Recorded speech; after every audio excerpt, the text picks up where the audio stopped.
এখন আসেন আমার সিনিয়র কলিগস যারা, দ্যাট মিনস বসেস, তাদেরকে নিয়ে একটু বলি, ঠিক আছে? আমার বসেস ছিল অ্যাকচুয়ালি, আমি যেহেতু জবটা সিনিয়র সেকশনে করেছি, সো সিনিয়র সেকশনের যে ইনচার্জ ছিলেন additional vice principal, she was very nice and very nice. তার কথা আমি অ্যাকচুয়ালি খুব অল্প ভাষায় বলার মতো আসলে কিছু নাই।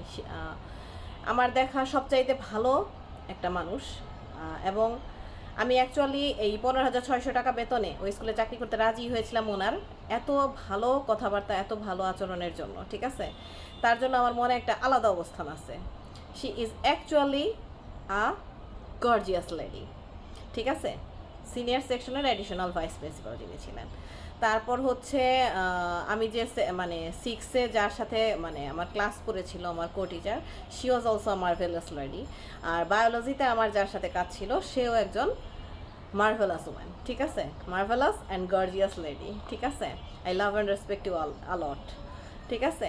আর বাট আমার পছন্দ হয়নি আপনাদের যে সবার বড় যে, হ্যাঁ, প্রিন্সিপাল, ওনার কিছু আচরণ আমি আসলে মনে কষ্ট পাইছি এটা বলবো না, পাশাপাশি বিরক্ত হয়েছি, ঠিক আছে? সেটা হচ্ছে উনি একটা ইনস্টিটিউশন ওনার, একে তো উনি চুরাইলার মতো একটা মানুষের কথায় চলে, ঠিক আছে? মানুষের কথায় উনি ওই যে একটা শুয়োরের পদের জন্য একটা টিচারকে বের করার রিস্ক উনি নিচ্ছে, এটা একটা বোকামি আমি বলবো, ঠিক আছে?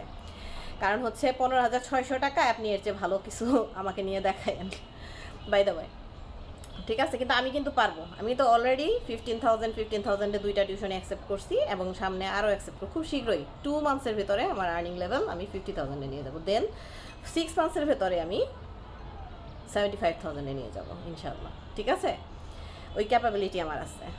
তারপরে হচ্ছে ওনাকে আরেকটা কারণে আমার পছন্দ হয়নি, সেটা হচ্ছে যেদিন আমার ইন্টারভিউ হলো সেদিন কিন্তু আমি সিনিয়র সেকশনে কাজ করতে চাইনি। যিনি আমার ইন্টারভিউ নিয়েছিলেন, ওই যে আমার প্রিয় ম্যাম, ওনাকে আমি কিন্তু বলেছিলাম যে ইংলিশ মিডিয়ামের সিনিয়র সেকশনে অনেক ধরনের ঝামেলা থাকে, আমি সিনিয়র সেকশনে কাজ করতে চাই না ম্যাম, প্লিজ প্লিজ। আমি অ্যাকচুয়ালি কাজ করতে চাচ্ছিলাম না।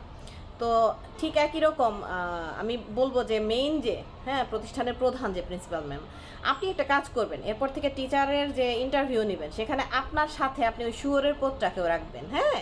ওই যে শুয়োরের পদের কথা আপনি আমার জবটা খেয়ে দিলেন, ঠিক ওই শুয়োরের পদটাকে ইন্টারভিউ বোর্ডের সাথে রেখে আপনি ইন্টারভিউ নেবেন, ইনচার্জকে দিবেন না ইন্টারভিউ নিতে, আপনি ইন্টারভিউ দিয়ে নেবেন এবং টিচারকে জিজ্ঞেস করবেন যে এইটা একটা শুয়োরের পদ আছে আমার স্কুলে, আপনি কি এর পাছায় তেল দিয়ে চলতে পারবেন কি না? ওই টিচার যদি অ্যাগ্রি করে যে হ্যাঁ আমি একটা 6-এ পড়ুয়া শুয়োরের পদে তেল মেখে মেখে চাকরি করতে পারবো, অ্যাগ্রি করে যদি উনি, তাহলে আপনি তাকে রাখবেন, হ্যাঁ? আর তা নাহলে আপনি কাউকে আমার মতো নিয়ে হেসেল দিয়েন না। আপনার 15,000 বেতনের চাকরি করতে যায় আমার 1,15,000-এর উপরে চলে গেছে টাকা, কেমন?